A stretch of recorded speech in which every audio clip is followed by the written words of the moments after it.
In this guide, I'm going to show you how to add a poll to YouTube Shorts. This is Aiden from JustBoz, and before we get into this guide, make sure to like the video and subscribe to the channel with all notifications on. It really does help with the channel, and it lets us know that you want more content like this, so we greatly appreciate it. If at any point throughout this guide you did have any questions, just ask them down in the comment section below, and we can help you out further. I'm going to be doing my best to reply to every single comment down there.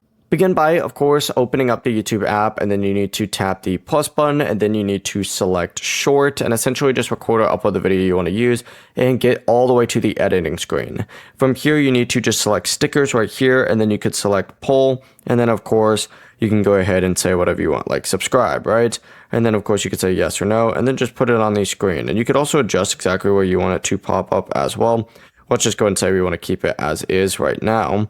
But essentially, just have it like that, and then let's move it right up there. That really is the entire process. Of course, viewers can vote directly on that poll while they're watching the short. It's that simple. Before you do leave, make sure to like the video and subscribe to the channel with all notifications on. It really does help with the channel, and it lets us know that you want more content like this. We'd greatly appreciate it. And if at any point throughout this guide you did have any questions, just ask them down in the comment section below, and we can help you out further. I'm going to be doing my best to reply to every single comment down there. Peace.